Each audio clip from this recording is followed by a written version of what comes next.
Imagine for a moment a world cloaked in shadow, where the whispers of forbidden knowledge echo through the ages.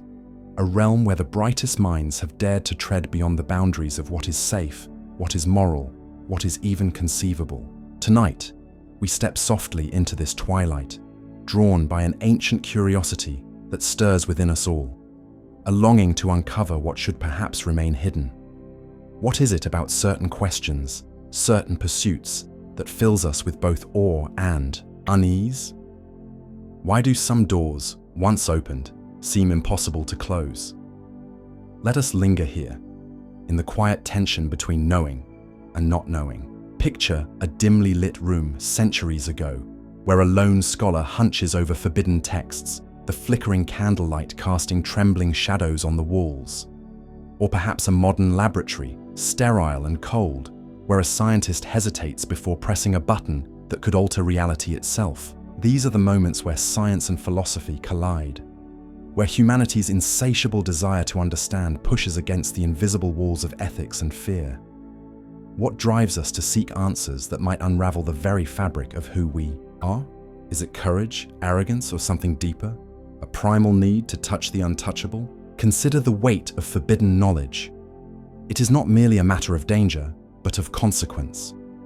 Every discovery, every experiment deemed too perilous, carries with it a shadow, a question of what we lose when we gain. Throughout history, there have been those who dared to cross these lines, driven by a vision of truth that others could not see or would not accept. Their stories are whispered in hushed tones, as if speaking them aloud might summon the same forces they sought to control. But what is it that makes a pursuit forbidden? Is it the act itself, or the fear of what it reveals about us? Our ambitions, our flaws, our fragile place in the cosmos. Take a moment to reflect on this. What knowledge would you deem too dangerous to pursue? Is there a line within yourself that you would not cross, even if the answers promised to change everything? Let us wander deeper into this mystery. Imagine the first forbidden experiments, not as cold calculations, but as acts of profound yearning. From the ancient alchemists who sought to transmute lead into gold, to the modern pioneers who split the atom and peered into the abyss of quantum uncertainty, there is a thread that binds them, a restless hunger to transcend the limits of the possible. Yet, with every step forward, a shadow follows. For every breakthrough, there is a cost, often unseen until it is too late. What happens when we cross that line? When we grasp a truth that was never meant for us? Does it elevate us, or does it undo us? Picture a world where such questions linger in the air unanswered, like the faint hum of a tuning fork struck long ago. We stand at the edge of understanding, peering into the unknown, and we cannot help but wonder, is the forbidden forbidden for a reason, or is it merely a challenge to our courage? Perhaps the true danger lies not in the knowledge itself, but in how we wield it, how we balance the light of discovery with the darkness of consequence. As we sit with these thoughts, let them settle over you like a soft, heavy mist, inviting you to ponder the unseen boundaries that shape our world. And so, we begin this journey, not with answers, but with questions. Questions that have haunted humanity since the first spark of curiosity ignited in our minds. What lies beyond the forbidden? What price are we willing to pay to find out? Let these musings carry you gently into a space of quiet wonder, where the mysteries of the past and the uncertainties of the future weave together in the stillness of this moment. Imagine a time long before the flicker of modern science, when the world was cloaked in the enigma of the unknown, and humanity stood at the edge of mystery, reaching for answers in the shadows of firelight. In those ancient days, there were no laboratories, no sterile instruments, only the raw, untamed desire to bend reality itself to our will. Welcome to the dawn of dangerous inquiry, where the earliest civilizations dared to probe the forbidden, seeking to transform the mundane into the divine, and in doing so, wrestled with questions that still haunt us today. Picture the sun-baked lands of ancient Egypt, where priests and sages whispered of secrets hidden in the heart of the Nile's eternal flow. They sought to unravel the mysteries of life and death, crafting rituals that blurred the line between the mortal and the eternal. Or journey to the misty valleys of ancient China, where alchemists brewed elixirs in pursuit of immortality. There, cauldrons bubbling with strange concoctions of mercury and jade, believing they could cheat the heavens themselves. And in the shadowed corners of Mesopotamia, there were those who scrawled incantations on clay tablets, attempting to summon forces beyond the veil of the known world. These were not mere acts of superstition, but the first experiments, bold, reckless, and fraught with peril. They were driven by a hunger to transcend the natural order, to grasp something greater than themselves. Consider the mythos of the Philosopher's Stone, a legend that echoes through the ages. It was said to be the ultimate prize of alchemy, a substance capable of turning base metals into gold and granting eternal life to whoever wielded its power. Was this mere fantasy, a tale spun by dreamers to distract from the drudgery of existence? Or was it a symbol of something deeper, a metaphor for humanity's unrelenting quest to transform the imperfect into the ideal? Perhaps these ancient seekers glimpsed a truth we've since forgotten, a fragment of knowledge that slipped through their fingers like sand. Take a moment to reflect on this. What would you risk to uncover such a secret? Would the promise of immortality be worth the cost of tampering with forces beyond comprehension? In those early days, there were no ethical codes, no committees to weigh the consequences of such pursuits. Yet even then, a tension simmered beneath the surface. The ancients understood that to meddle with the fabric of reality was to invite danger. Stories abound of alchemists poisoned by their own brews, of rituals that unleashed chaos rather than harmony. In the pursuit of the divine, they often stumbled into the abyss. Did they sense the moral weight of their actions, or were they blinded by the allure of the impossible? Imagine yourself in their place, standing before a crucible of molten mystery, the air thick with the scent of burnt herbs and whispered prayers. Would you dare to stir the pot, knowing that each step forward might unravel the very order of the world? This ancient dance with the forbidden reveals a timeless truth about our nature. Even in the cradle of civilization, humanity grappled with the same questions that trouble us now. Where does curiosity end and recklessness begin? Is there knowledge that should remain untouched, sealed away in the vaults of the unknowable? The alchemists of old believed they could reshape reality, but in their fervor, they often reshaped themselves, sometimes into legends, sometimes into cautionary tales. Their experiments were clumsy, their methods shrouded in myth, yet their audacity mirrors our own. We too stand at the precipice of the unknown, driven by the same primal urge to push beyond the boundaries of what is deemed safe or sacred. As the echoes of their incantations fade into the mists of history, we are left to ponder the legacy of these early explorers of the forbidden. Were they fools chasing shadows, or were they visionaries who saw further than their time allowed?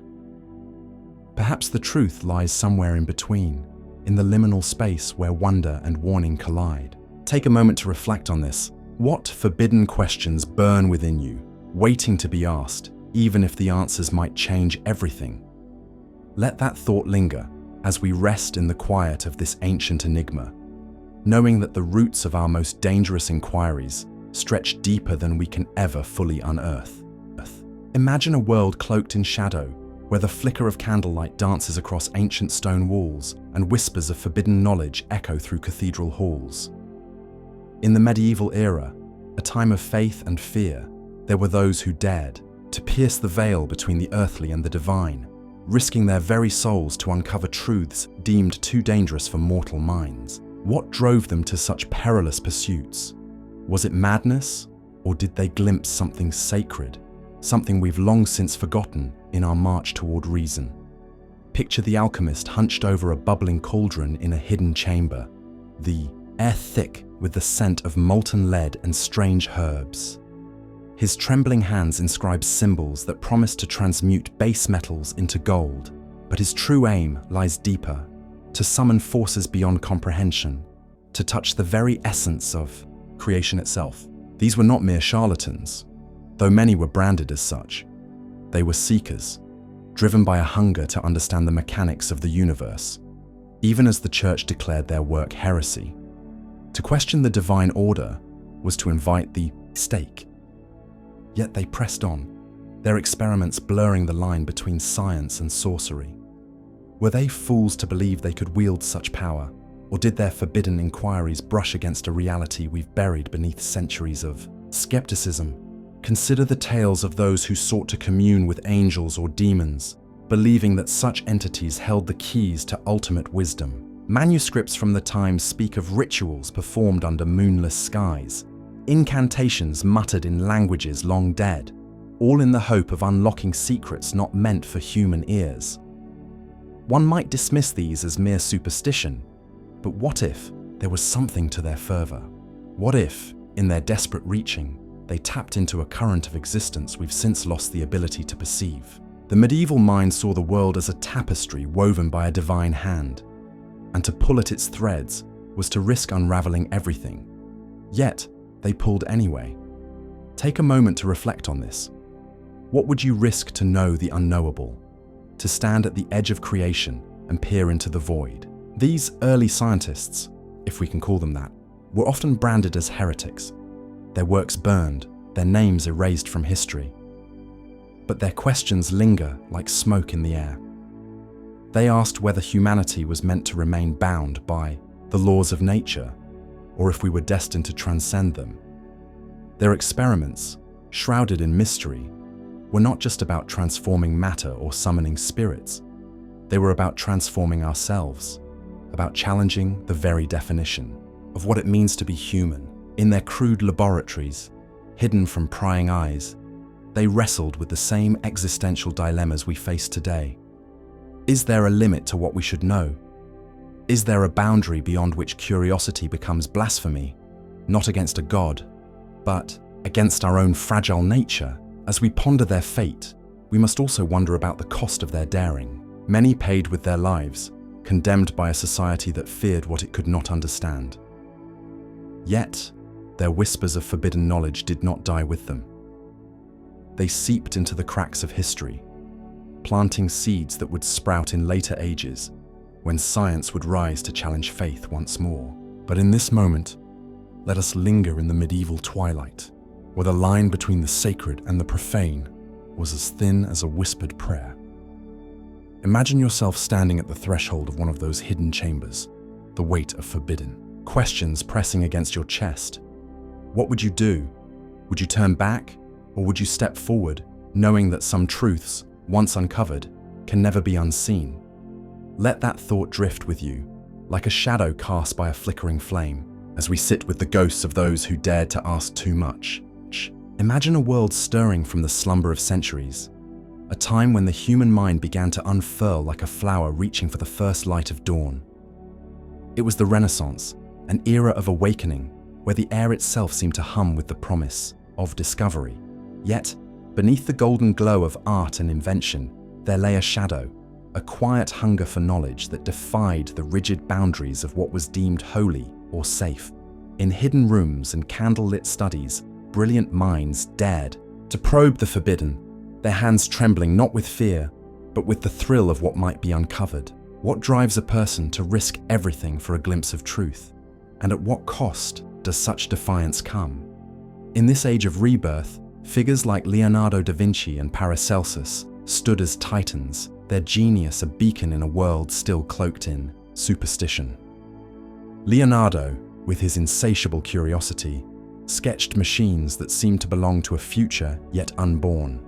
Flying contraptions, war engines, and intricate studies of the human form. But it was his dissections, conducted in secret, under the cover of night, that pushed against the sacred laws of the church. To cut into the body, to lay bare the sinew and bone, was to trespass into the divine workshop of creation itself.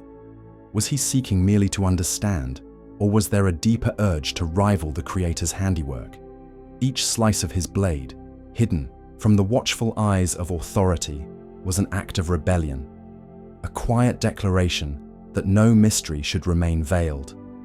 Paracelsus too wandered into forbidden realms, his alchemical pursuits and radical medical theories, branding him both a visionary and a heretic. He spoke of the body as a microcosm of the universe, a map of stars and elements that could be deciphered and reshaped. His experiments with poisons and crude surgeries challenged the accepted wisdom of his time, often at great personal risk. He believed that to heal, one must first understand the very edge of life and death, a boundary the church deemed untouchable. Did he see himself as a savior, or simply as a man compelled to know more, no matter the cost? His writings, often cryptic and veiled, hint at a mind wrestling with questions too vast for his era to contain. Picture it now, a dimly lit chamber in the heart of Florence or Basel, the air thick with the scent of ink and molten metal. A lone scholar bends over a forbidden text, his breath shallow as he deciphers ancient scripts or sketches, the inner workings of a stolen cadaver. Outside, the world sleeps under the iron grip of doctrine, but within these walls, a revolution brews. Every discovery, every forbidden experiment is a step into the unknown, a step that might illuminate the path forward or plunge the soul into ruin. Take a moment to reflect on this. What would you risk to uncover a truth that could change everything? Would you dare to defy the boundaries set by faith and fear? The Renaissance was a crucible, a time when the thirst for knowledge burned brighter than the pyres of condemnation. Yet with every boundary crossed, a shadow grew. For Leonardo, it was the whispers of sacrilege that followed his name. For Paracelsus, it was exile and scorn. Their experiments, though hidden, were not without consequence. Each sketch of a forbidden anatomy, each alchemical brew, carried the weight of moral compromise. Were they pioneers, or were they trespassers in a realm not meant for mortal hands? Did their pursuit of truth justify the erosion of the sacred, or was their brilliance a flame that threatened to consume the very order that birthed it? Consider the paradox at the heart of their endeavors. To seek knowledge is to honor the gift of human reason, yet to seek beyond the permitted is to invite chaos. The Renaissance mind, so eager to break free from the chains of ignorance, often found itself bound by new dilemmas. If every discovery comes at the cost of a moral wound, is there truly such a thing as innocent curiosity? Or does the very act of questioning the forbidden plant a seed of unrest that can never be uprooted? Imagine standing at the edge of such a choice, your hand poised above a forbidden text, your heart racing with the promise of what lies within. Would you turn the page, knowing that once opened, some doors can never be closed? As the Renaissance unfolded, it became clear that the pursuit of the forbidden was not merely a rebellion against authority, but a confrontation with the self. Each experiment, each daring inquiry, was a mirror held up to the soul of humanity. What did these minds see when they gazed into that reflection? Did they glimpse a future of boundless possibility? Or did they sense the weight of a burden too heavy to bear? Perhaps the true cost of forbidden science is not the wrath of the church or the scorn of society, but the quiet realization that with every boundary crossed, we redefine what it means to be human. Let that thought linger as the candle burns low, casting long shadows across the pages of history, whispering of secrets yet to be uncovered. Imagine a world where the flicker of a lightning bolt isn't just a force of nature, but a key to unlocking the very essence of life itself. A world where the boundary between the living and the dead blurs under the trembling hands of men who dare to ask, can we summon the spark of existence from lifeless matter? In the waning light of the Enlightenment, a time when reason was meant to banish the shadows of superstition, there were those who ventured into territories so unsettling that their work still echoes with a quiet, haunting unease. This is a story of galvanism, of experiments that sought to reanimate the dead, and of a question that lingers like a whisper in the dark. When does discovery become an act of playing God? Picture the late 18th and early 19th centuries, an era drenched in the fervor of newfound rationality. Science was no longer the shadowy domain of alchemists or the forbidden obsession of heretics. It was becoming a beacon of progress. Yet, beneath, this polished surface of reason, there pulsed a curiosity so primal, so audacious, that it could not be tamed by ethics or restraint. Enter Luigi Galvani, an Italian physician whose experiments with electricity would send ripples through the fabric of human understanding. He observed something extraordinary. When an electrical current passed through the legs of a dead frog, they twitched as if alive. It was as though life itself could be summoned by a mere jolt, as if the barrier between death and existence was not a wall, but a veil, thin, fragile, and temptingly within reach. This discovery wasn't just a scientific curiosity, it was a philosophical earthquake. If a lifeless body could be made to move, to mimic the motions of the living, what did that say about the nature of the soul? Was life merely a mechanical process, a series of electrical impulses waiting to be reignited? Or was there something sacred, something untouchable, that no amount of experimentation could ever grasp? Galvani's work inspired others, like his nephew Giovanni Aldini, who took these ideas to chilling extremes. Aldini performed public demonstrations, applying electric currents to the bodies of executed criminals, making their limbs jerk and their faces contort in grotesque semblances of life. Crowds watched in horror and fascination as the dead seemed to awaken, their eyes opening, their chests rising as if to draw breath. But there was no breath, there was no life, only the cold illusion of it, orchestrated by the hand of man. Take a moment to reflect on this. What would it mean to witness such a spectacle? To see a body, once still in the finality of death, stir under the touch of a machine? Does it fill you with awe or with dread? Does it make you wonder if we too are nothing more than intricate mechanisms waiting for the right spark to set us in motion? These experiments weren't merely about science, they were about power over the ultimate unknown. They fed into a growing fascination with the idea of reanimation, a fascination that would later breathe life into stories like Mary Shelley's Frankenstein. Her tale of a scientist stitching together a creature from the remnants of the dead wasn't mere fiction. It was a mirror held up to the very real fears of an age. Victor Frankenstein's hubris, his unrelenting drive to conquer death, reflected the unspoken question of the time. At what point does the pursuit of knowledge become a transgression? When does the quest for progress demand a sacrifice too great to bear? Consider the moral tightrope these early pioneers walked. On one side, there was the promise of understanding life at its most fundamental level, a noble aim, a testament to human ingenuity. On the other, there was the abyss of the unthinkable, the violation of nature's order. To reanimate a body, even for a fleeting moment, was to challenge the very laws that govern our existence. It was to ask whether death is truly the end, or merely a puzzle waiting to be solved. And yet, with every twitch of a lifeless limb, with every gasp from a crowd witnessing the impossible, there came a creeping realization. Not all answers are meant to be found. Some truths, perhaps, are better left buried. As the Enlightenment pushed forward, championing reason over mystery, these experiments stood as a stark reminder that rationality has its limits. They hinted at a deeper, more unsettling reality, that in our relentless drive to understand, we might uncover forces we cannot control. What is the cost of such ambition? Is progress always a step forward, or can it lead us into darkness we are unprepared to face? Imagine standing in Aldini's laboratory, the air thick with the metallic tang of electricity, watching as a lifeless form stirs under your command. Would you feel like a creator or a trespasser?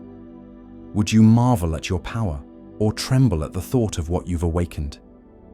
Let these questions linger as you drift deeper into thought. There is no hurry to answer them, no need to resolve the unease they stir. For in the quiet of this moment, in the shadow of these forbidden ideas, we find a space to ponder the essence of what it means to be alive. And perhaps, in that pondering, we touch something far greater than any experiment could ever reveal. Imagine a world where the air hums with the restless energy of progress, where the clatter of machinery and the hiss of steam herald a new age of human dominion. It is the 19th century, the dawn of the Industrial Revolution, a time when science and ambition weave together in a tapestry of breathtaking innovation and shadowy peril. Beneath the triumphant glow of invention, there lies a darker undercurrent, a realm of experiments so troubling, so ethically fraught, that they are whispered about only in the dimmest corners of society. What happens when humanity's drive to conquer the world outstrips its capacity to understand the consequences?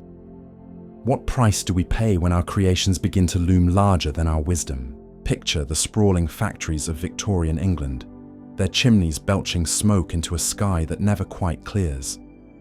This is an era of transformation, where iron and coal fuel dreams of endless possibility. Science is no longer the quiet pursuit of cloistered scholars. It has become a tool of power, a means to reshape the very fabric of life. Yet, in the fervor of discovery, there are those who venture into territories too grim to celebrate. Consider the early stirrings of chemical warfare, a concept born not on battlefields, but in the minds of men hunched over laboratory benches. They toyed with gases that could choke the breath from a man's lungs, poisons that could turn the air itself into a silent assassin. These were not mere flights of fancy, but calculated experiments, hidden from public scrutiny, their implications too horrifying to unveil. What drives a mind to craft such destruction? Is it the lure of power, the thrill of the forbidden, or simply the cold logic of progress at any cost?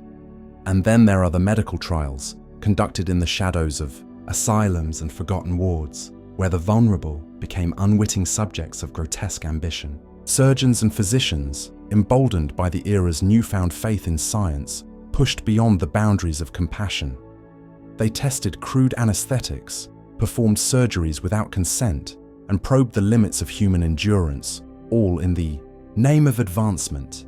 Imagine the flickering light of a gas lamp casting long shadows across a cold, tiled room, where a patient, nameless, voiceless, becomes a canvas for untested theories. What justifies such acts? Is it the promise of future cures, the belief that a few must suffer for the many, or something more primal, a desire to master life itself, no matter the moral stain? Take a moment to reflect on this. What would you sacrifice for knowledge? Would you cross a line if you believed the answers on the other side could change everything? In the 19th century, these questions were not mere thought experiments. They were lived realities, etched into the hidden histories of progress. As the industrial age roared forward, the line between creator and creation blurred. Machines began to mimic the workings of nature, and humanity saw itself reflected in the gleaming cogs and pistons of its own making. But with every leap forward, a shadow grew. The same minds that engineered steam engines to conquer distance also dreamed up weapons to annihilate life.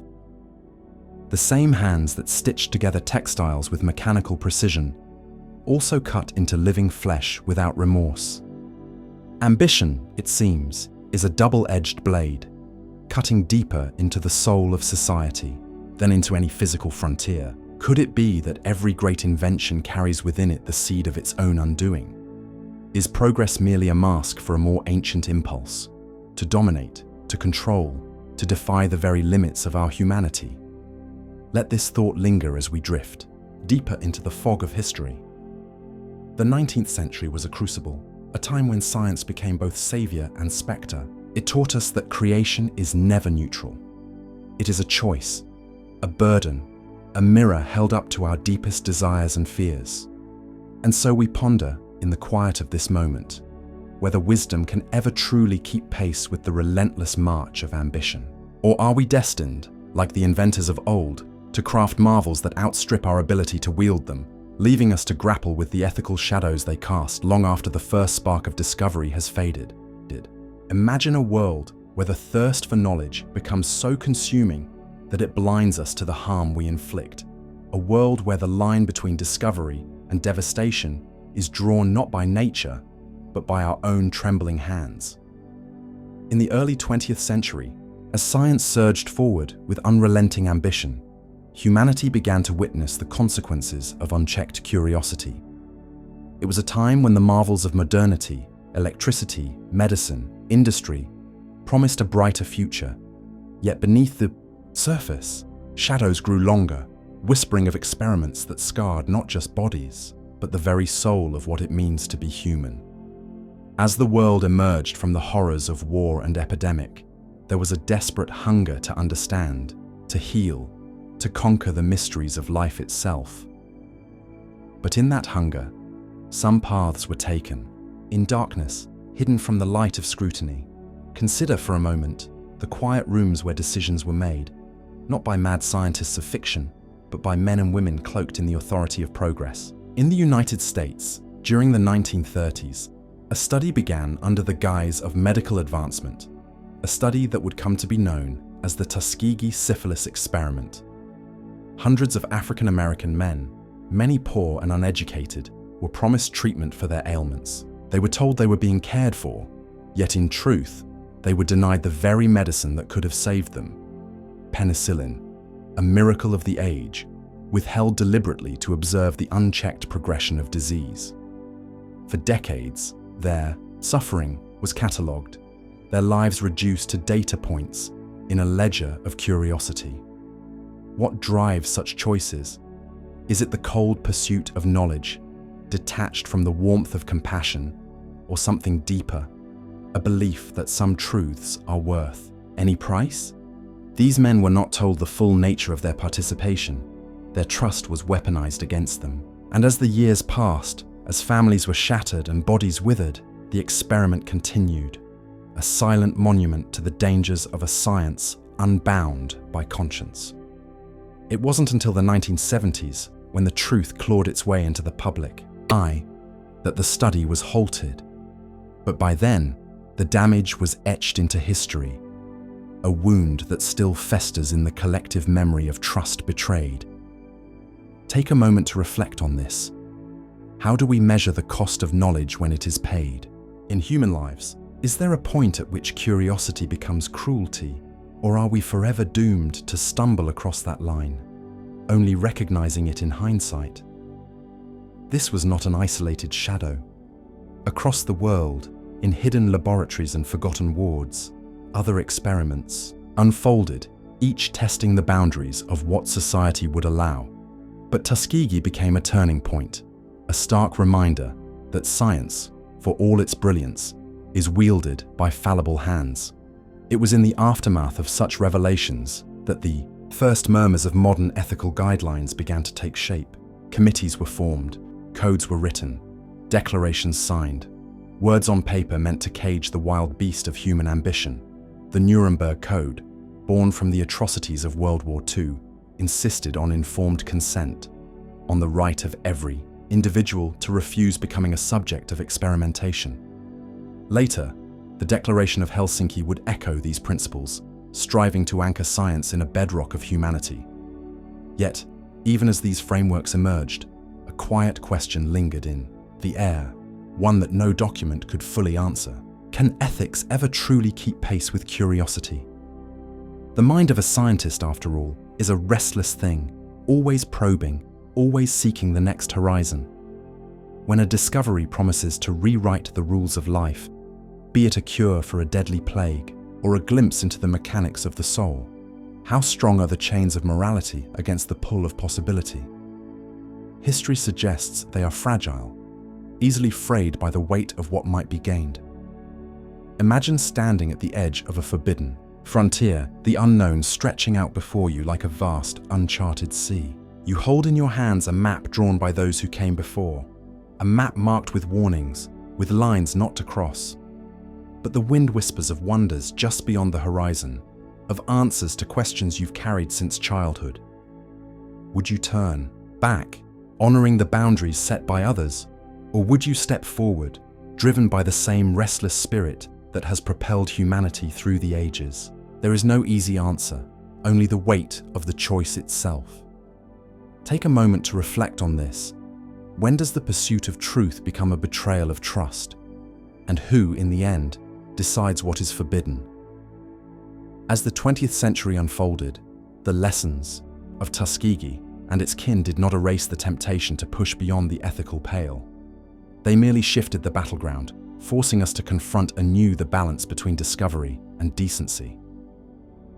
In the quiet of your own thoughts, consider the legacy of those who suffered for the sake of knowledge. Their stories are not just cautionary tales, but mirrors held up to our own nature, reflecting both our capacity for brilliance and our potential for blindness.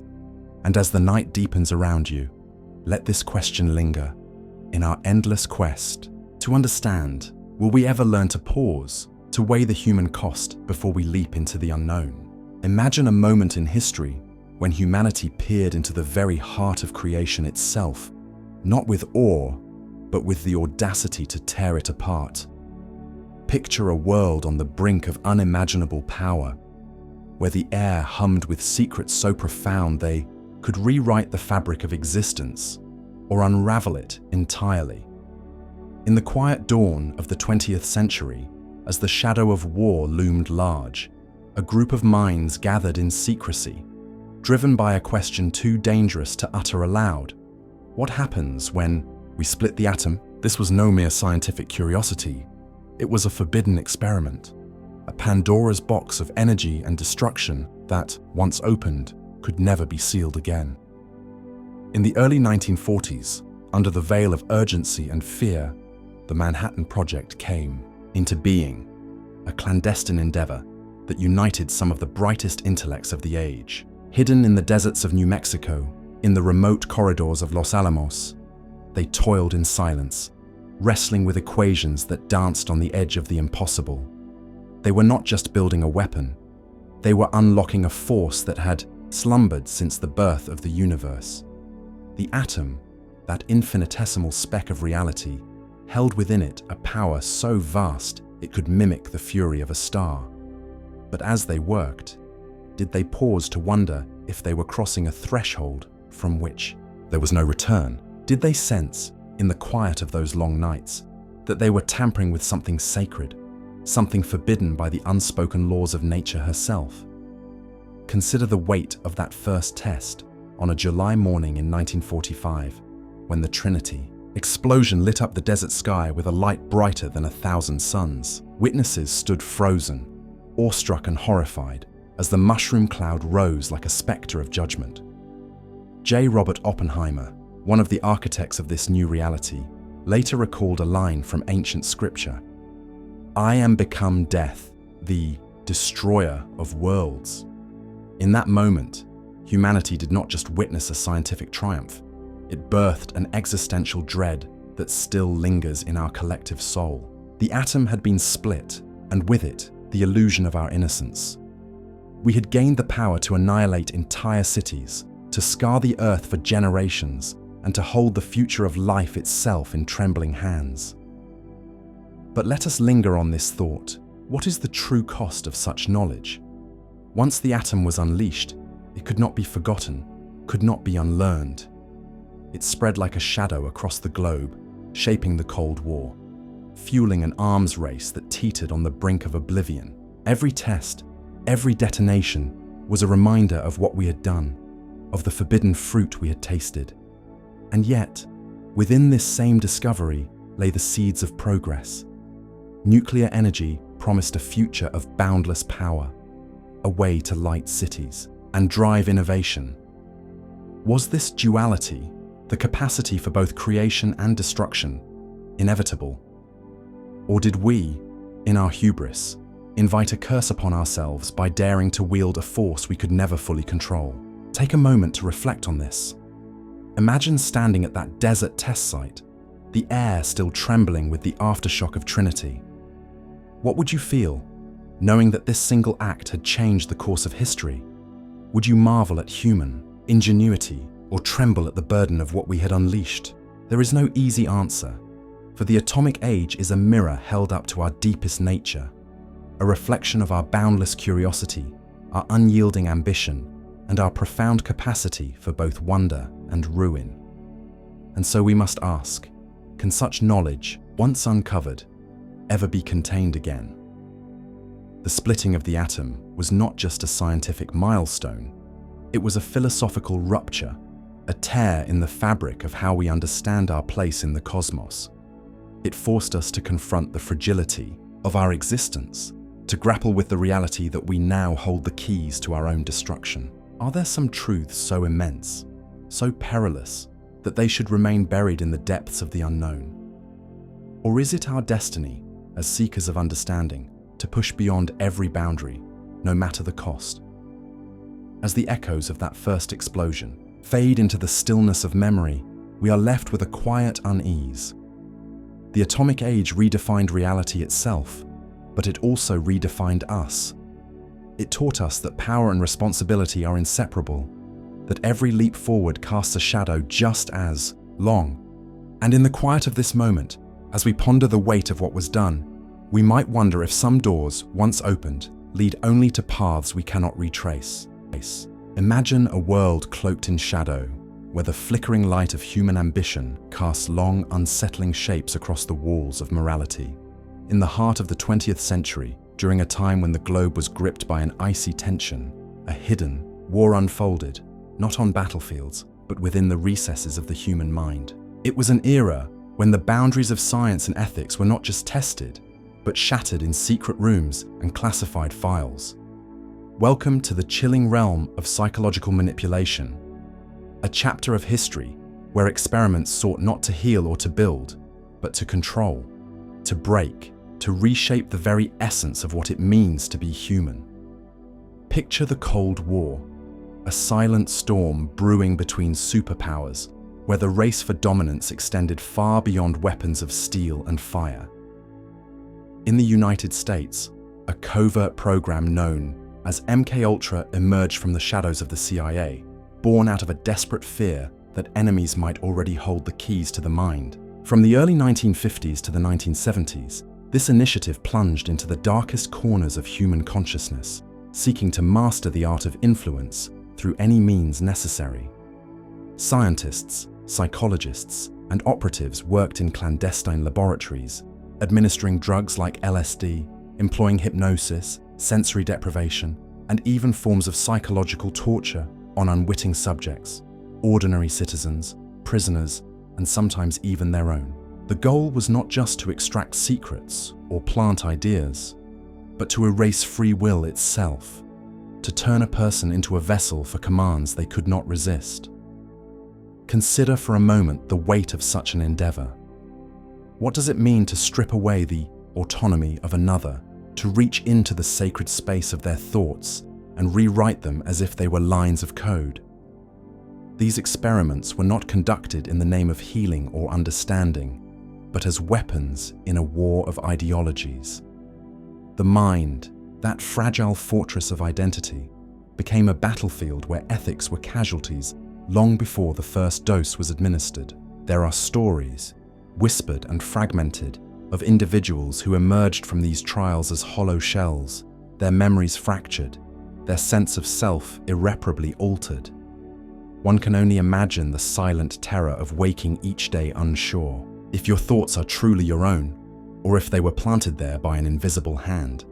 Take a moment to reflect on this. How far would you go to protect what you believe in? Is there a line that should never be crossed, even in the name of security or survival?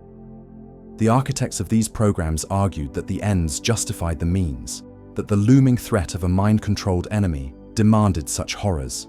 Yet, as we gaze back through the lens of history, we must ask, does the pursuit of power over another's will ever leave the pursuer unchanged? Perhaps those who sought to control others lost something of their own humanity in the process, becoming prisoners of their own ambition. The deeper we delve into this shadowy chapter, the more unsettling questions arise. What is the true nature of freedom if it can be so easily dismantled by chemicals or suggestion? And if the mind can be bent and broken, where does the soul reside?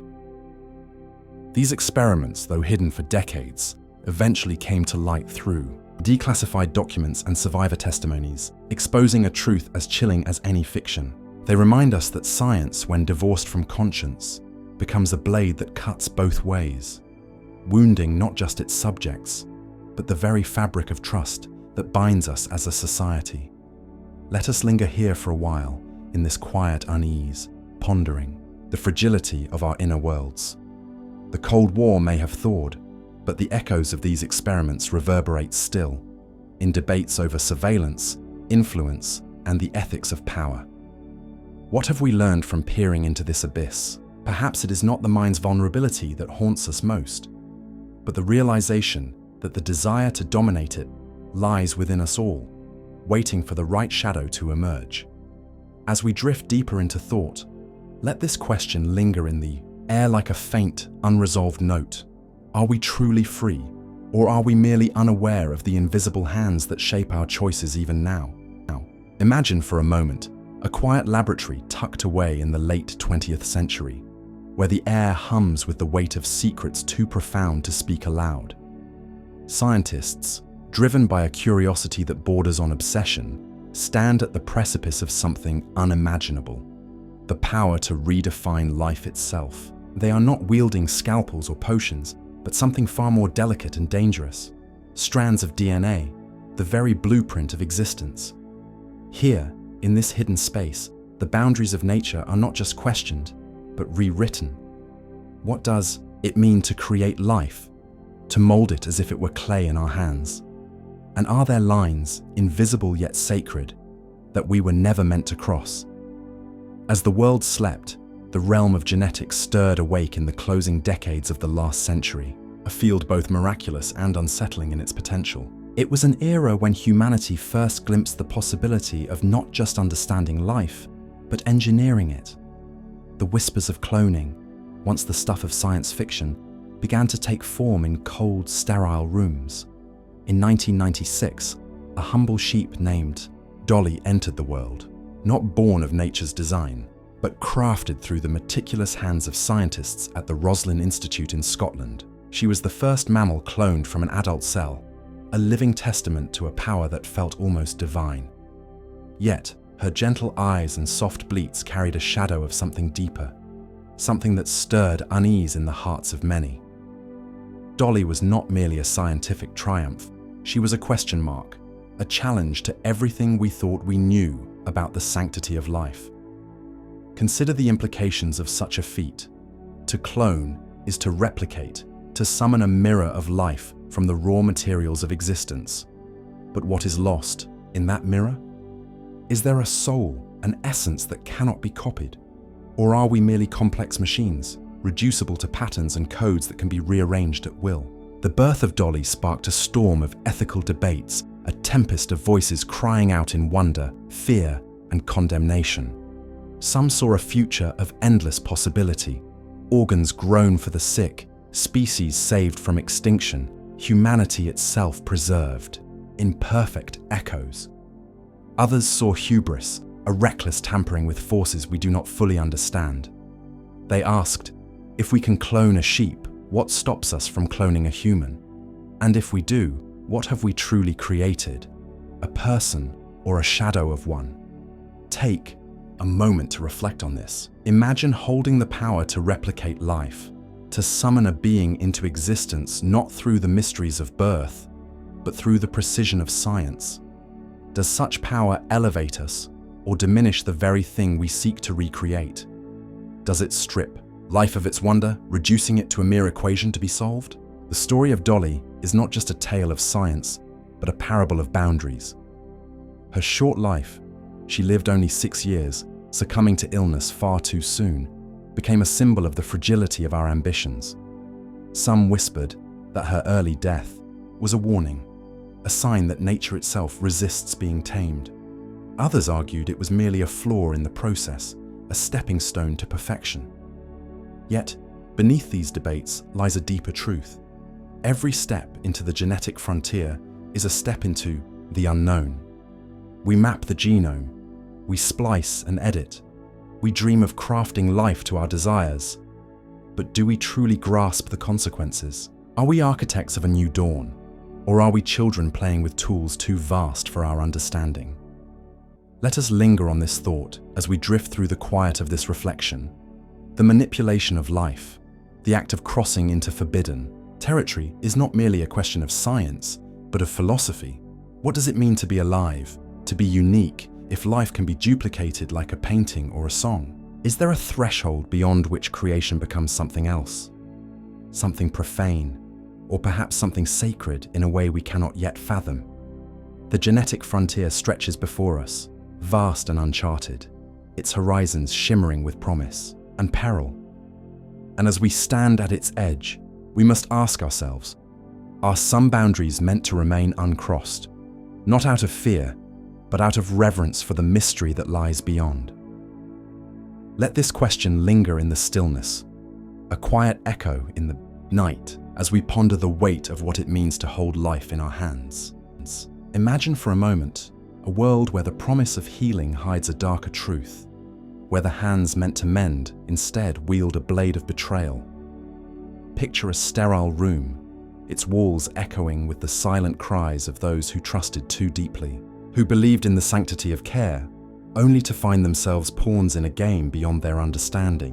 What happens when the pursuit of medical innovation, that noble quest to save lives, becomes a shadowed path where ethics are cast aside like forgotten relics? Let us step quietly into this unsettling realm, where the line between healer and harm blurs, and ask ourselves, can the end ever truly justify the means? In the annals of history, there are stories that linger in the margins, whispered only in the quietest corners of medical archives. These are tales not of triumphant cures or miraculous recoveries, but of experiments conducted in the dark, where the vulnerable became unwitting subjects. Think of the mid-20th century, a time when the world was still reeling from war, and the hunger for progress in medicine burned brighter than ever. In hidden wards and obscure clinics, there were those who saw opportunity in desperation.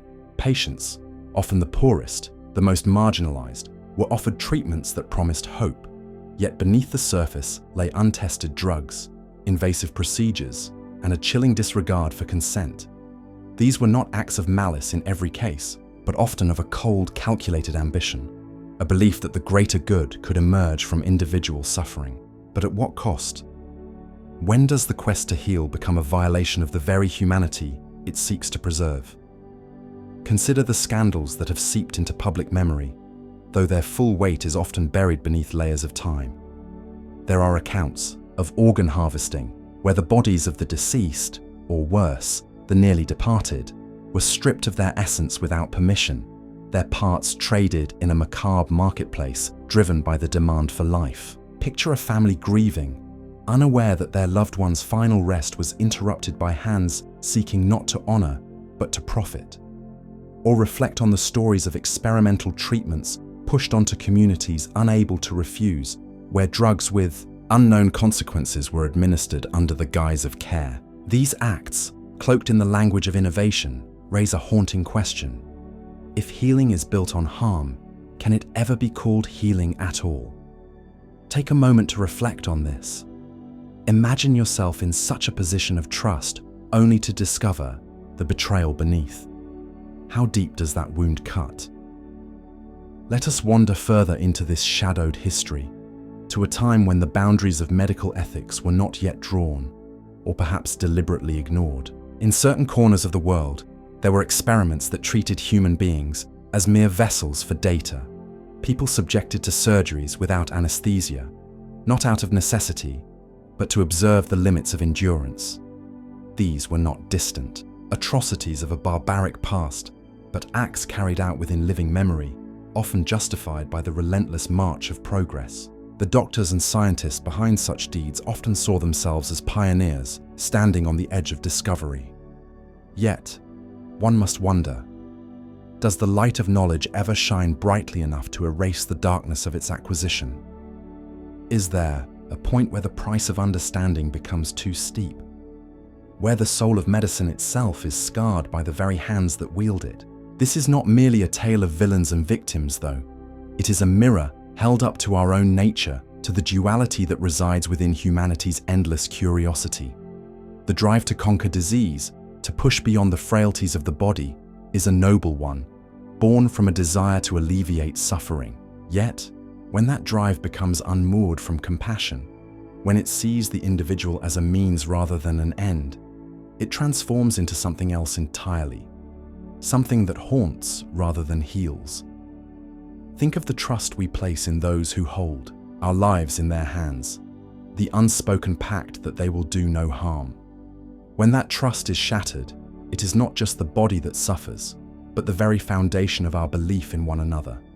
Can such a fracture ever truly mend, or does it linger, a quiet wound in the collective psyche? As we linger in this somber reflection, let us not rush to judgment, but instead sit with the discomfort of these questions.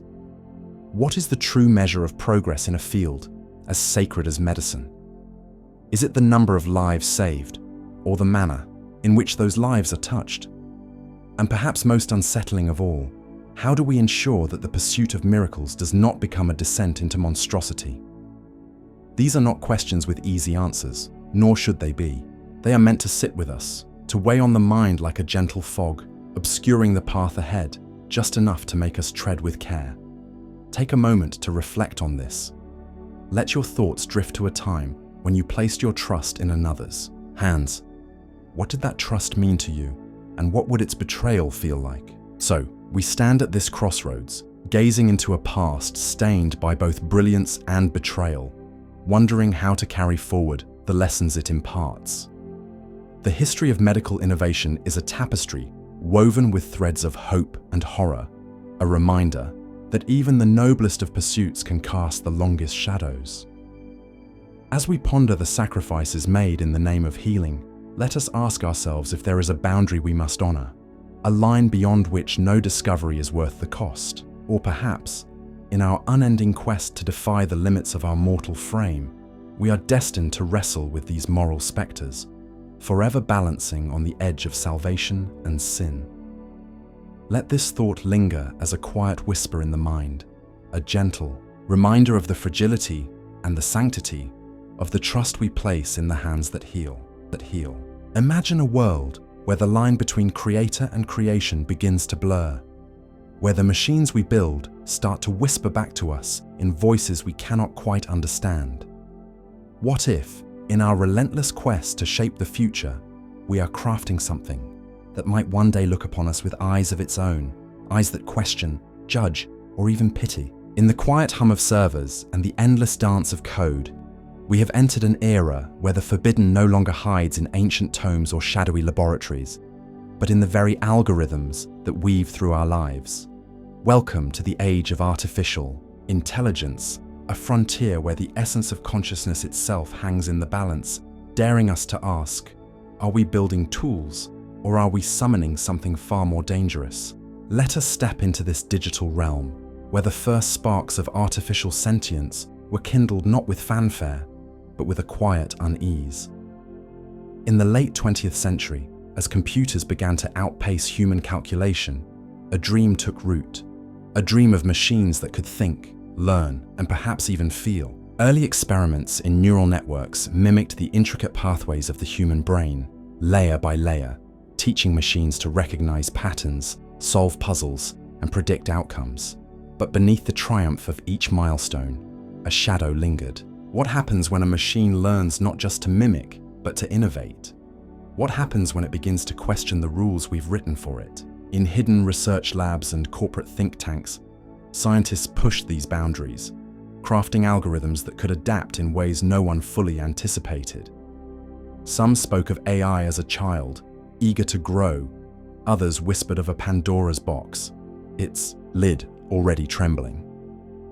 Consider for a moment the story of a program born in the early 2000s, designed to simulate human conversation. It was a humble experiment, meant to test the limits of language processing.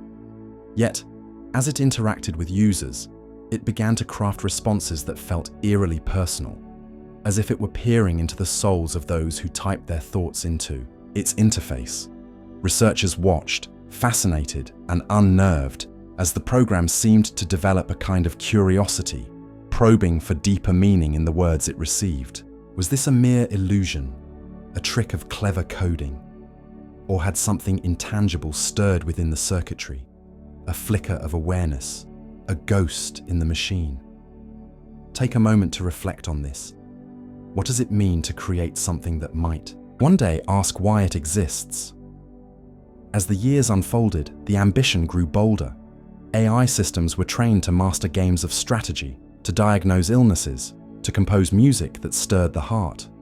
But with each leap forward, the ethical dilemmas deepened. If a machine can outperform a human doctor, who bears the weight of its mistakes? If it can craft poetry that moves us to tears, does it possess a semblance of soul?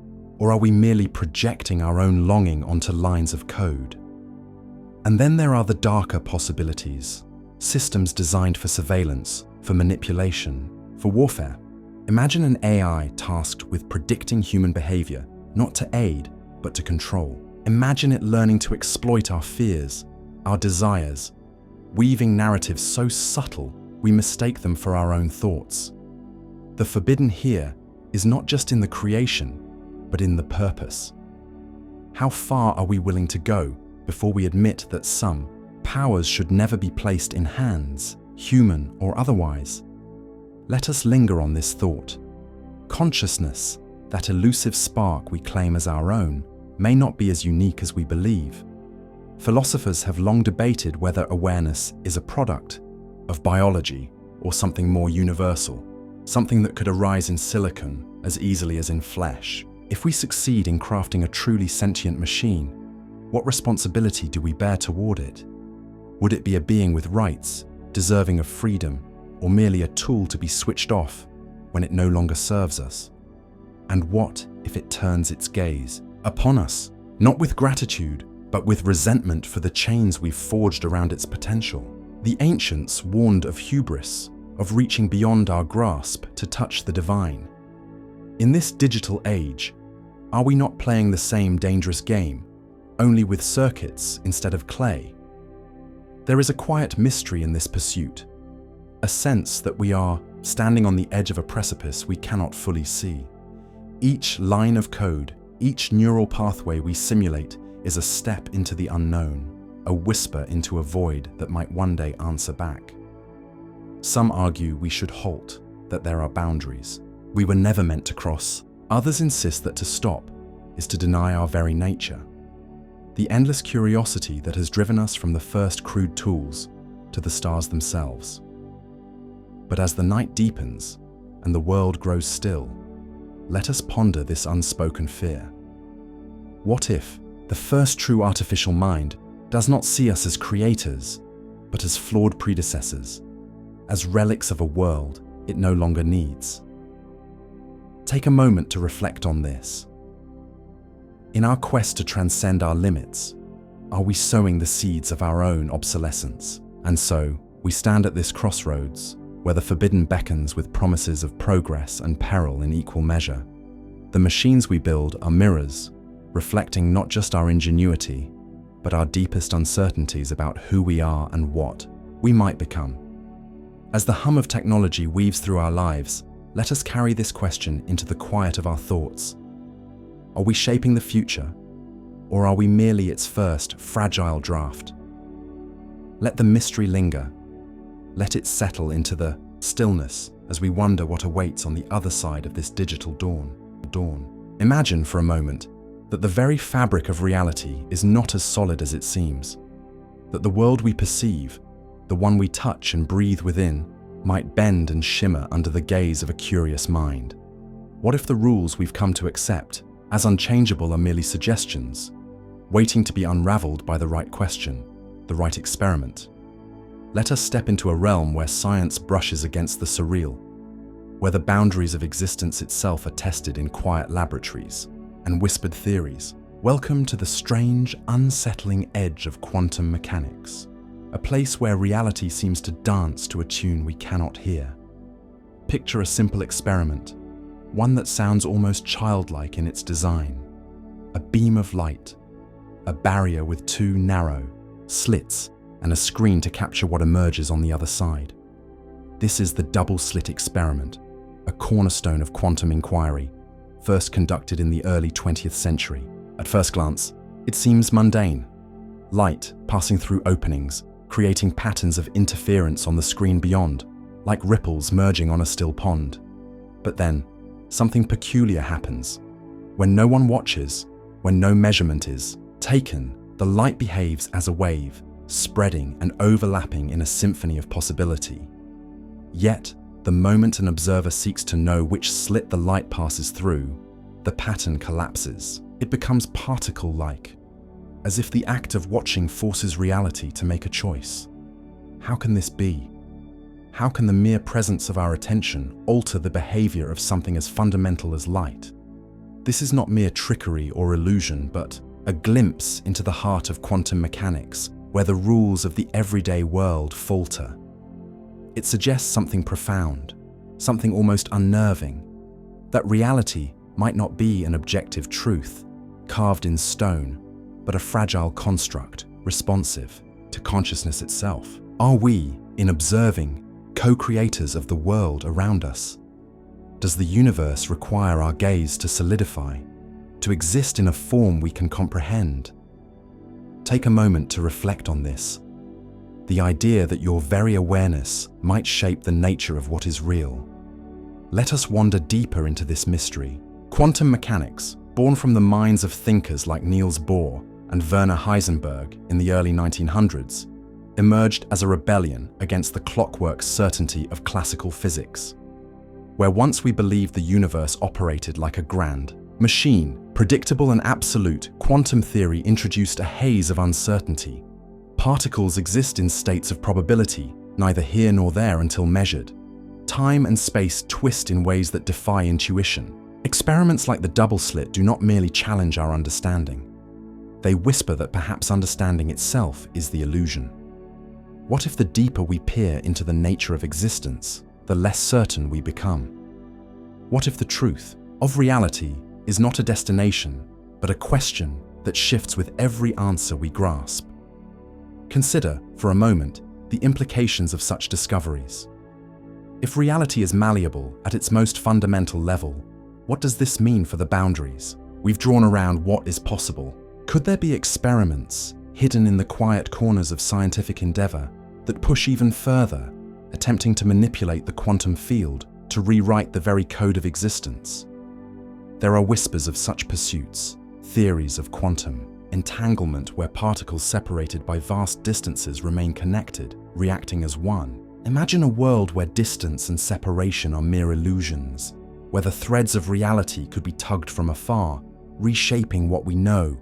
Is this a frontier we are ready to cross, or does it carry a weight too heavy for human hands? Let us linger on that thought, allowing it to settle like mist over a quiet lake. The quantum realm is not just a scientific enigma, it is a philosophical abyss. It asks us to reconsider the nature of being itself. Are we truly separate from the world we observe, or are we woven into its fabric, our thoughts and intentions rippling through the unseen?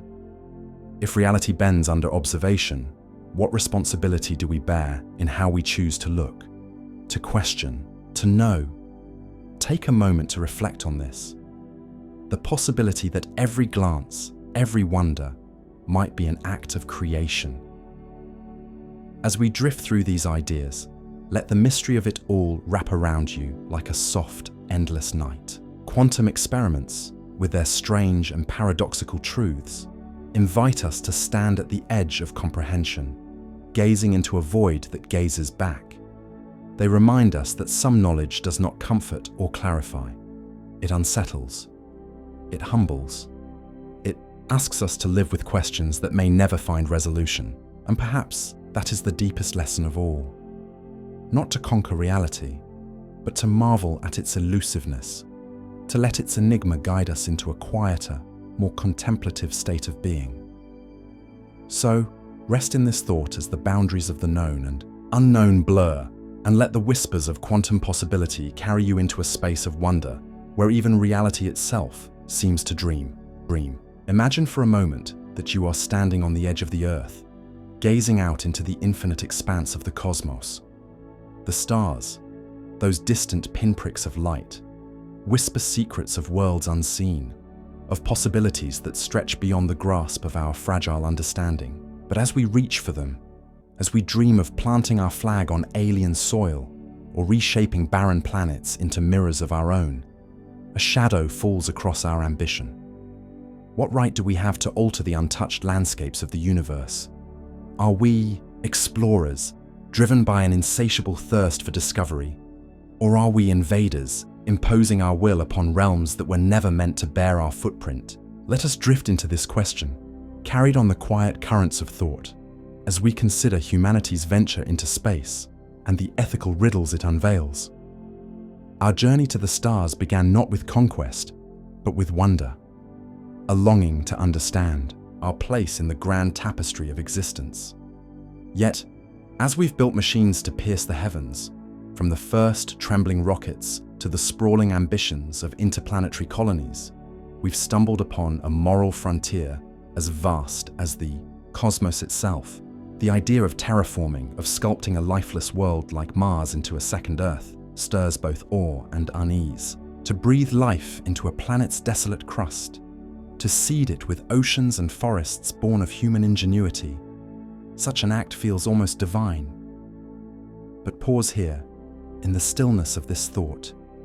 Is it creation, or is it violation?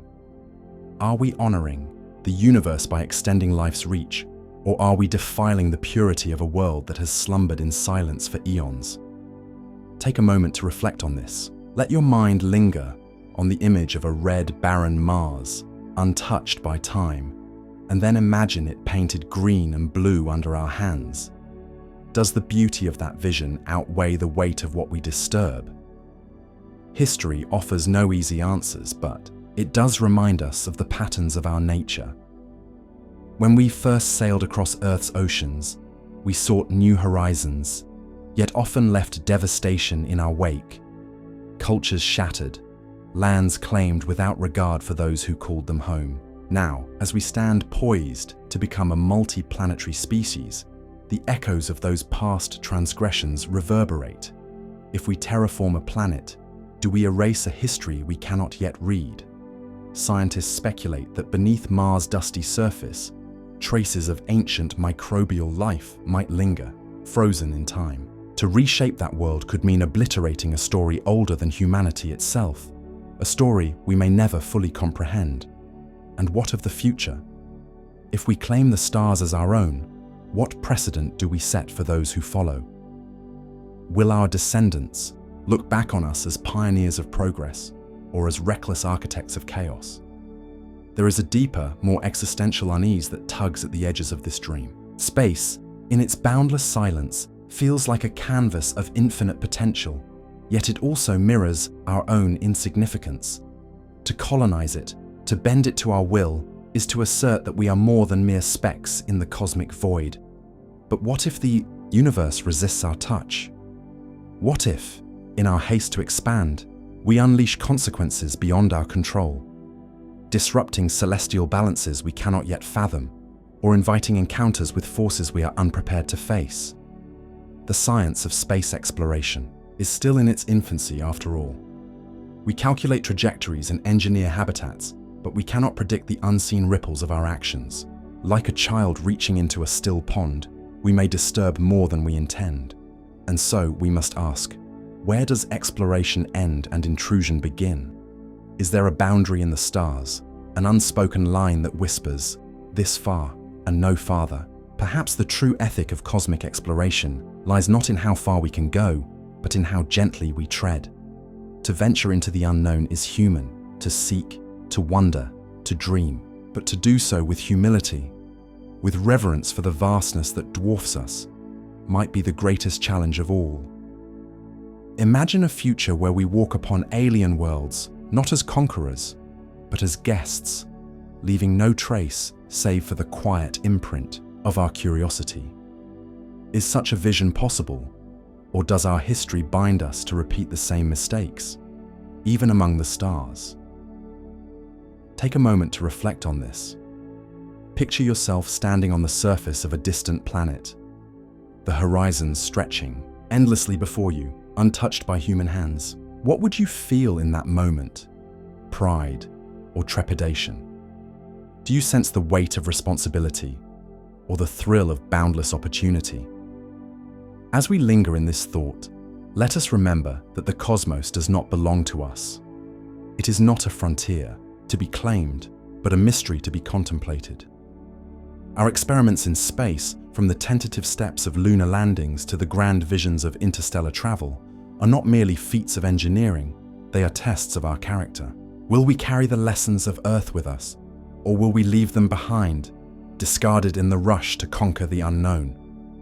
The stars wait patiently for our answer, their light a silent witness to whatever path we choose.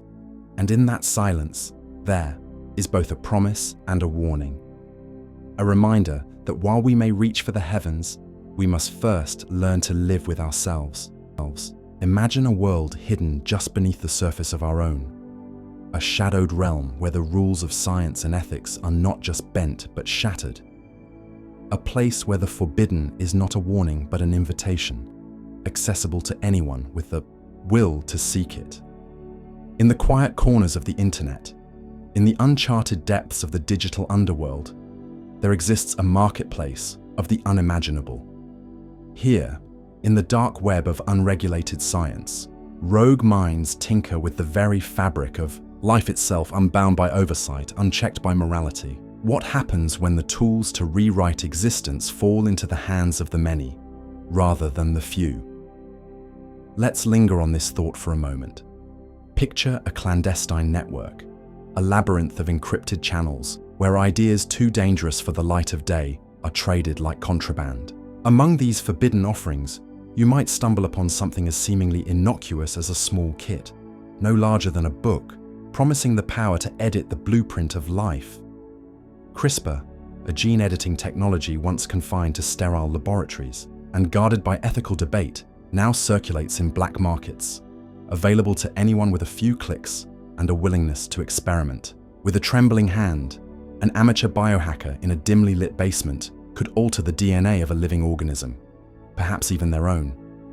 A tweak here, a cut there, and suddenly, the boundaries of what it means to be human blur into uncertainty. Is this liberation, the democratization of godlike power? Or is it a Pandora's box, cracked open in the shadows, spilling chaos into a world unprepared for its consequences? Consider the weight of such a reality. In the past, forbidden knowledge was locked away in ancient tomes, guarded by secret societies, or buried beneath the scrutiny of institutions. The alchemist's grimoire, the heretic's manifesto, these were artifacts of a time when access to the dangerous was a privilege of the few bold or reckless enough to seek it. But today, the barriers have dissolved into code and anonymity. A teenager with a laptop, a disgruntled scientist with a grudge, or a visionary with no regard for consequence can wield tools that rival the might of entire research empires. What once required decades of study and millions in funding can now be ordered discreetly, delivered to a doorstep under the shroud of night. The question hangs heavy in the air. When the forbidden becomes accessible to all, who bears the burden of what is unleashed? Take a moment to reflect on this. Imagine yourself holding such a kit in your hands, the weight of potential trembling beneath your fingertips. Would you dare to use it, to cross a line that cannot be uncrossed? Or would you hesitate, sensing the ripple of consequences stretching far beyond your own life, into the very essence of what it means to be part of this shared existence? Let's wander deeper into this shadowed landscape. The dark web is not merely a marketplace for tools like CRISPR. It is a breeding ground for ideas that defy regulation. Underground forums buzz with whispers of experiments that no ethics board would ever sanction. Attempts to enhance human cognition beyond natural limits, to engineer organisms that defy the laws of nature, to push the boundaries of life and death in ways that chill the soul. These are not the polished endeavors of academia, meticulously documented and debated. They are raw, chaotic, driven by a primal curiosity that knows no bounds. And yet, amidst the recklessness, there is something almost poetic in this rebellion against constraint. Humanity has always been a species of dreamers, of boundary pushers. Is this dark underbelly of science merely the latest chapter in our eternal quest to transcend ourselves? Or is it a warning of our own undoing? Ponder the paradox at the heart of this. On one hand, the unregulated nature of these experiments offers a kind of freedom, a chance for brilliance to flourish outside the suffocating grip of bureaucracy and fear. A lone mind, unhindered by red tape, might stumble upon a discovery that changes the world for the better, a cure or a breakthrough born from the shadows. But on the other, this same freedom courts disaster. A single misstep, an error in judgment, or an act of malice could unleash something catastrophic. A virus engineered for curiosity's sake, a genetic mutation that spirals beyond control. History whispers reminders of such hubris, of experiments that began with noble intent only, to scar the world in ways that could not be undone. When the forbidden is no longer forbidden, when the gatekeepers are bypassed by the click of a mouse, who stands to guard the line between progress and peril? Let's sit with this uncertainty for a while. Imagine a future where the tools of creation and destruction are no longer held by the hands of the few, but scattered across countless unseen corners of the world. What does it mean for society when the power to reshape life itself becomes as commonplace as a smartphone?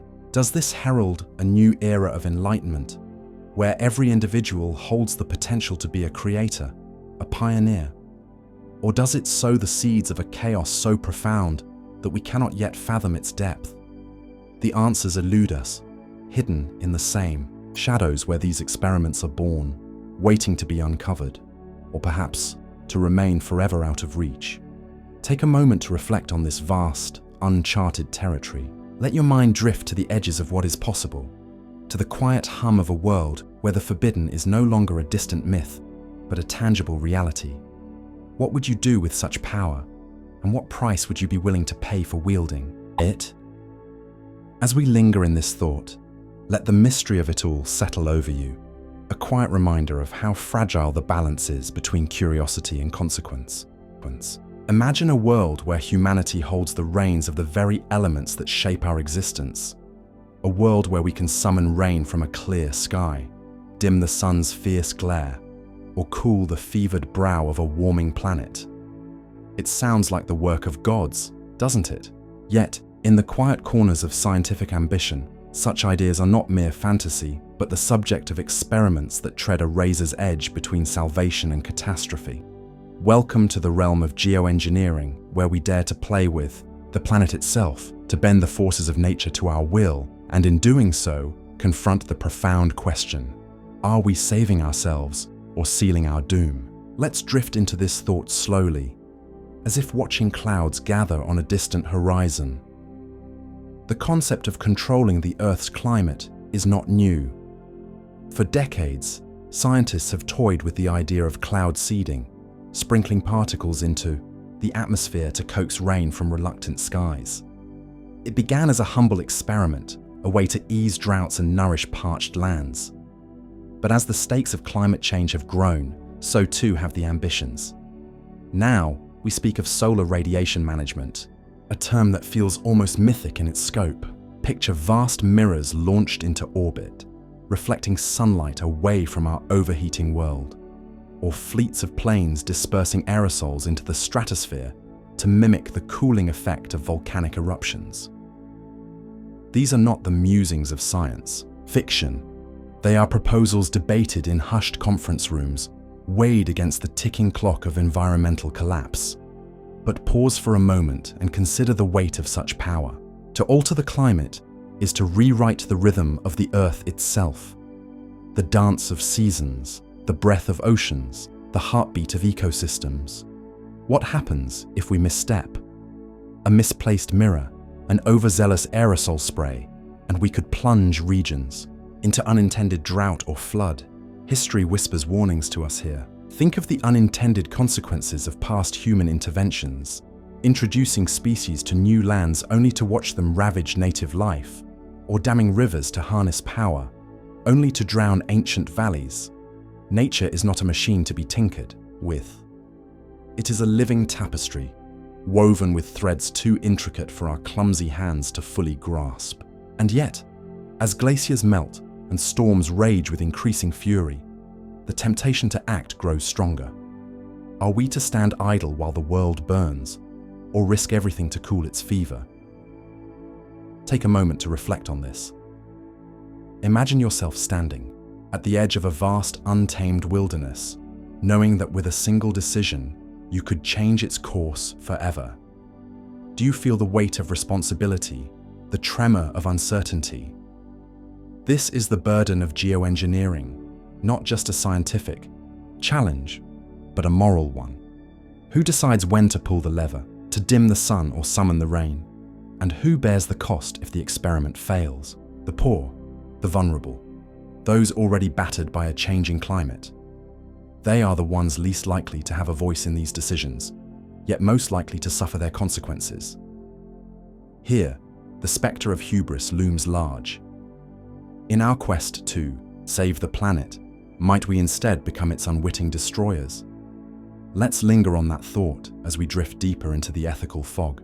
The allure of geoengineering lies in its promise of control, a way to wrest back the reins from a climate spiraling beyond our grasp. But control is an illusion when dealing with forces so vast. Scientists themselves admit the uncertainties. Models can predict, but they cannot promise. A cooling aerosol might shield us from heat, but it could also disrupt the monsoons that billions depend on for survival. And then there is the question of permanence. Once we begin to engineer the climate, can we ever stop? If we mask the sun's warmth with artificial shade, we commit to a future where that shade must remain, lest the planet rebound with catastrophic warming. It's a pact with no exit, a gamble with the highest stakes. And yet, there is something almost poetic in this. Audacity, humanity, so small against the backdrop of a boundless earth, dares to reach up and adjust the very heavens.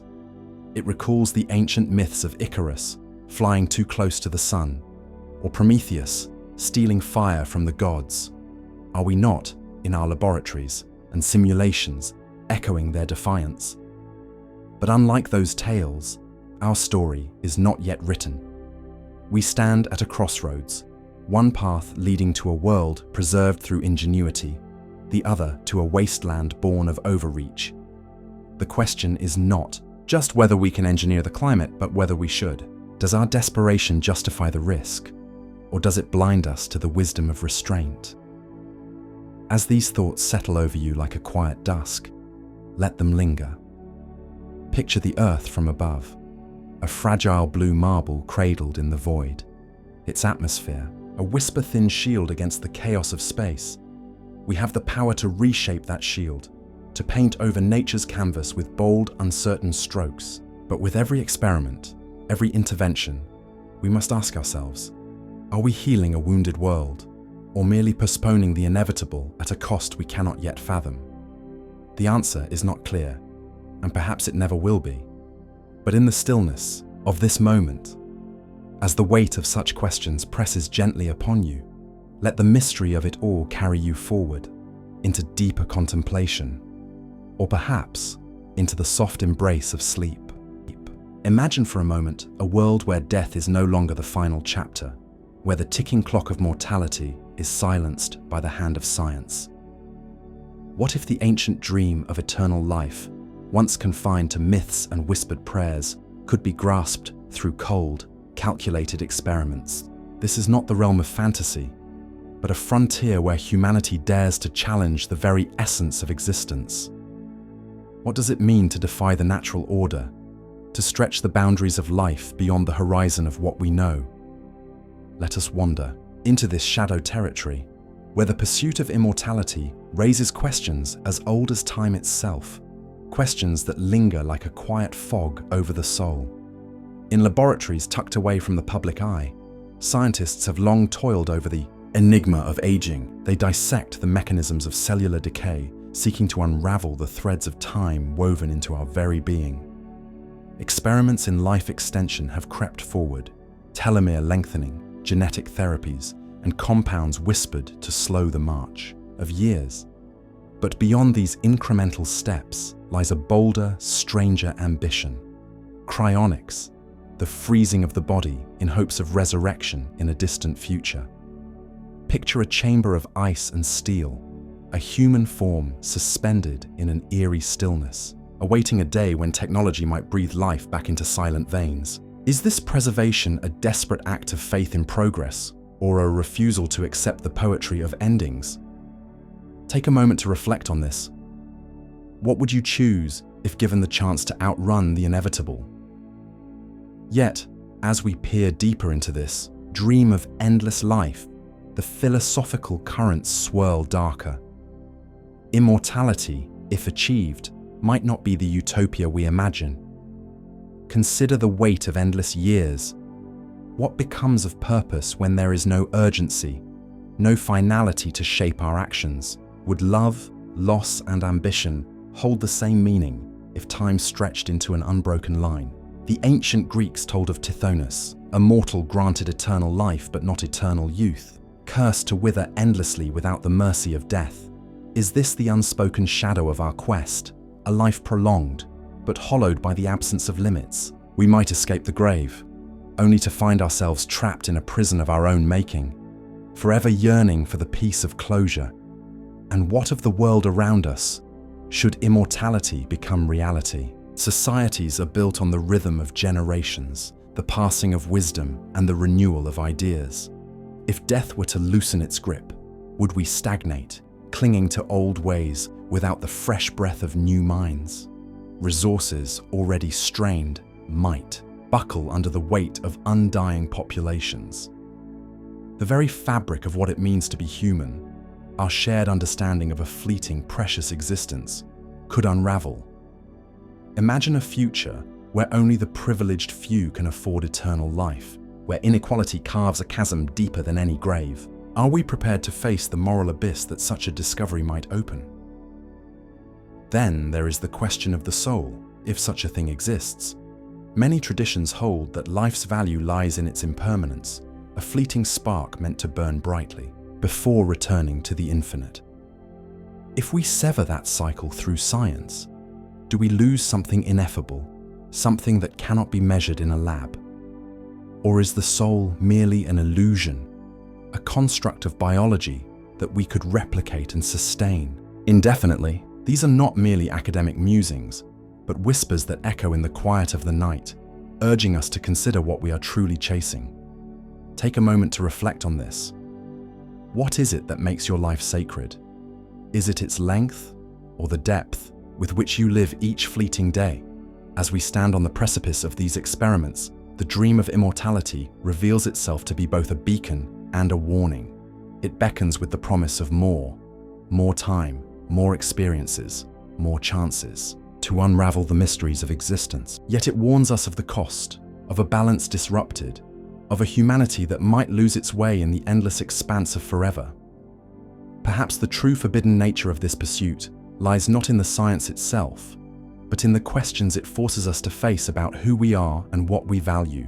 Could it be that the gift of a finite life is not a curse to overcome, but a quiet guide, teaching us to cherish each moment as if it were our last? Let this thought linger as a gentle tide, washing over the edges of your mind. What would immortality mean to you? A liberation or a burden too heavy to bear? In the stillness of this reflection, we find not answers, but a deeper kind of wondering, a reminder that some boundaries, whether crossed or not, shape the very essence of what it means to be alive. Imagine for a moment that everything you know, every fleeting thought, every cherished memory, every breath you've ever taken is not truly yours. Picture a reality where the world around you, with its endless skies and whispering winds, is nothing more than a carefully crafted illusion, a grand experiment orchestrated by forces beyond your comprehension. What if you, and all of us, are merely fragments of code, echoes of a simulation designed by an unseen hand? Let this thought settle into the quiet corners of your mind as we wander into one of the most unsettling ideas humanity has ever dared to entertain: the possibility that we ourselves are the forbidden experiment. This notion, often called the simulation hypothesis, is not merely a product of science fiction or idle speculation. It emerges from the deepest wells of philosophy and modern science, where thinkers and technologists alike have begun to question the very fabric of our existence. The idea suggests that our reality might be a construct, a digital or metaphysical sandbox created by an advanced intelligence, perhaps a civilization far beyond our own, or even a version of ourselves from a distant future. If this is true, then every sunrise you've witnessed, every heartbreak you've endured, might be nothing more than data points in a vast, unknowable experiment. Pause for a moment to let this sink in. What does it mean to live a life that might not be real in the way we've always believed? The roots of this idea stretch back further than you might imagine. Ancient philosophers like Plato spoke of shadows on cave walls, mere illusions of a truer reality beyond our perception. In his allegory, prisoners chained in darkness mistook flickering images for the whole of existence, never suspecting a greater world outside. Were they wrong to trust their senses, or are we just as blind, bound by the limits of our own simulated cave? Fast forward to the 20th century, and the concept takes on new life with thinkers like Nick Bostrom, who proposed that if advanced, civilizations can create simulations indistinguishable from reality, then the odds are staggeringly high that we are already living in one. The mathematics of probability whispers a chilling truth. For every base reality, there could be countless simulated ones, each nested within the other like dreams within dreams. Are we, then, the dreamers or the dreamed? Consider the implications of this as you let your mind drift. If our world is a simulation, then every law of physics, every boundary we've ever known, might be nothing more than arbitrary rules set by a programmer's whim. Gravity, time, even the beating of your heart, could these be mere lines of code, adjustable with the flick of an unseen switch? And if so, what is the purpose of this grand experiment? Are we being studied, tested for resilience or obedience, like laboratory creatures unaware of the glass walls around us? Or is our existence a form of entertainment, a story played out for the amusement of beings we cannot fathom? These questions linger in the air, heavy with a quiet unease, as we grapple with the possibility that free will itself might be an illusion, scripted into the very design of our being. Yet, there is a strange beauty in this uncertainty, a poetic mystery that invites us to look deeper. If we are part of a simulation, does that diminish the weight of our joys and sorrows, or does it make them even more profound? Perhaps the act of questioning, of reaching for meaning in a constructed world, is itself the ultimate rebellion against the confines of our code. Think of a character in a novel, unaware of the author's pen, yet striving to live with purpose. Does their lack of realness make their story any less true to them? Take a moment to reflect on this. Close your eyes if you wish, and feel the rhythm of your own existence. Simulated or not, it is yours in this fleeting now. Let us wander further into this labyrinth of thought. If we are an experiment, what forbidden boundary did our creators cross to bring us into being? Was our simulation born from curiosity, a desire to mirror their own reality? Or was it an act of hubris, an attempt to play God over a universe of their own making? And if they watch us, do they feel pride in our triumphs or pity for our struggles? Perhaps they too are simulated, layers upon layers of illusion stretching into an infinity we cannot grasp. The mystery deepens, a quiet tide pulling us toward the edge of comprehension where answers dissolve into more questions. As you rest with these ideas, let them weave through your mind like threads of mist, elusive yet haunting. Whether we are flesh and blood or mere echoes of data, the search for meaning persists. Perhaps that is the true experiment, not the simulation itself, but the way we choose to live within it, reaching for connection, for understanding, for something that feels real. Let this thought linger as a whisper in the stillness, a reminder that even in a constructed world, the human spirit dares to ask, to wonder, to dream. Rest now, if you wish, in the quiet mystery of it all, letting the boundaries of reality blur into the soft edges of sleep. Imagine a world not yet written, a future where the boundaries of what we know crumble like ancient walls under the weight of relentless curiosity. What if we could upload our minds into boundless digital realms, traverse dimensions unseen, or rewrite the very laws that govern existence itself? Let us step softly into this uncharted horizon, where the forbidden knowledge of tomorrow whispers to us in tones both thrilling and unsettling. beckoning us to peer through doors that may never have been meant to open. As we stand on the precipice of these new frontiers, the air grows heavy with possibility. Picture a time when the essence of who you are, your thoughts, your memories, your very soul, might be distilled into lines of code, preserved forever in a machine that hums with artificial life. What would it mean to shed the fragile vessel of flesh and become something eternal, something beyond human? Would you still recognize yourself in that endless expanse of data? Or would you become a stranger, a ghost of what once was, haunting the circuits of a world you no longer understand? Take a moment to reflect on this, to imagine yourself as both creator and creation, wrestling with the question of whether immortality is a triumph or a trap. And what of the boundaries of reality itself? Scientists of the future might probe the fabric of space and time, seeking to slip through cracks into other dimensions, realms where the rules we cling to dissolve like mist. Imagine stepping into a place where gravity is a suggestion, where time loops backward, or where the very concept of self ceases to exist. Such experiments could redefine everything we believe about our place in the cosmos. But at what cost? Would we return as enlightened beings, or would we unravel, lost to a reality too vast, too alien for our minds to bear? There is a quiet dread in this thought, a shadow that lingers as we ponder whether some discoveries are not meant for us, not because we lack the capacity, but because we lack the wisdom to wield them. Consider, too, the audacity of rewriting the laws of physics, of bending the universe to our will. What if we could alter the constants that hold existence together, tweaking the dials of creation until stars burn colder or life emerges in forms we cannot fathom? This is not mere science fiction, but a potential horizon, a forbidden experiment, where humanity plays the role of God, not out of reverence, but out of an insatiable need to know. Yet, as we reach for such power, a whisper of caution echoes through time. Every act of creation carries the seed of destruction. Could we trust ourselves to reshape reality without fracturing it beyond repair?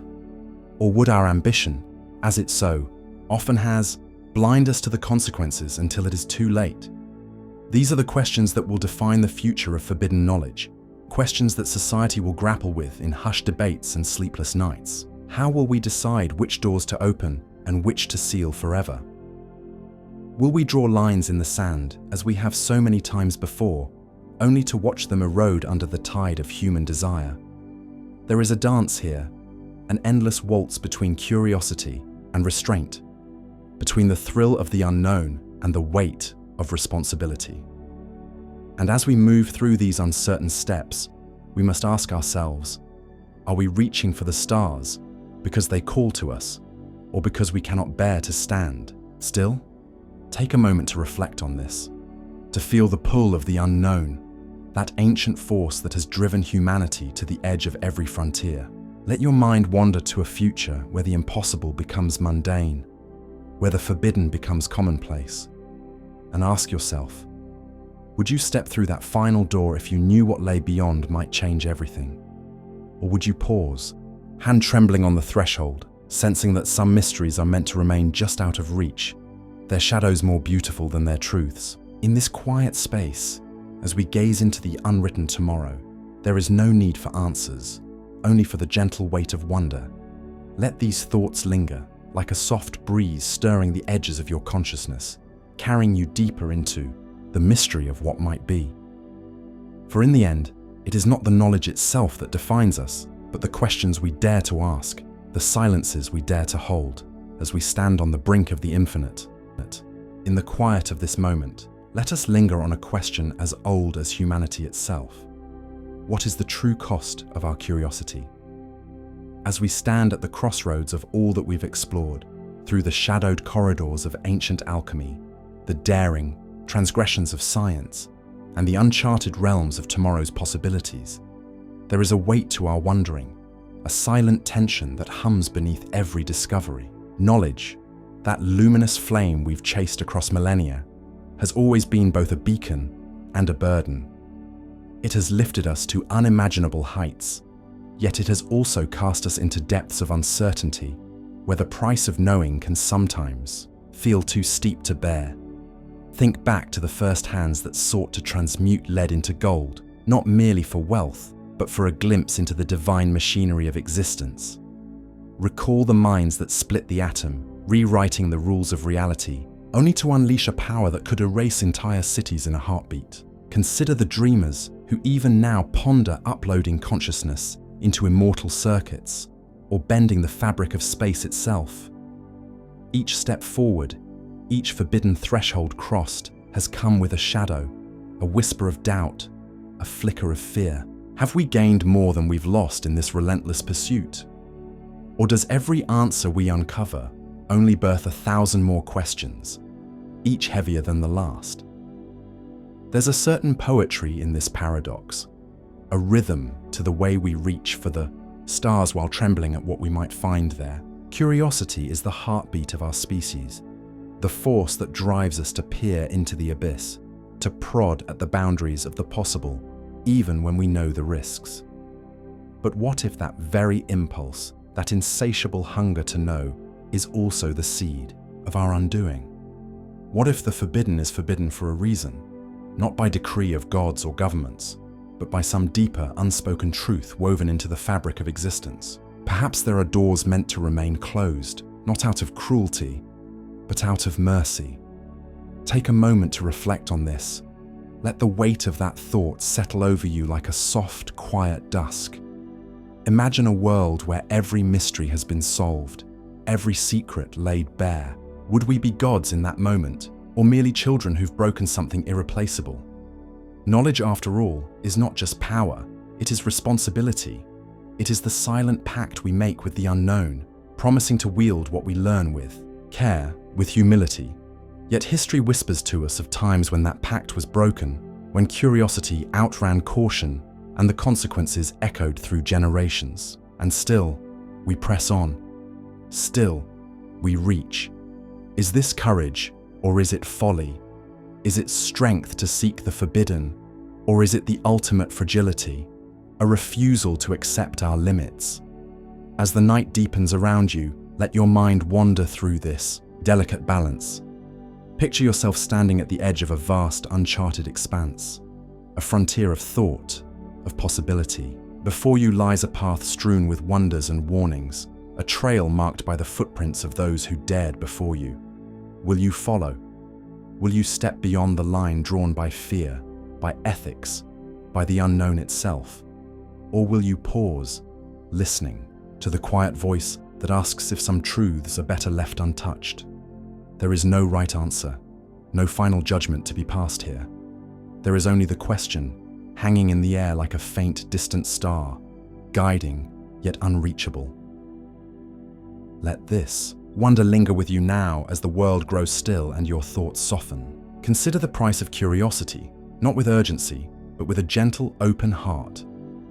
Let it weave into your dreams if sleep calls, or let it rest beside you as you ponder the mysteries yet to come.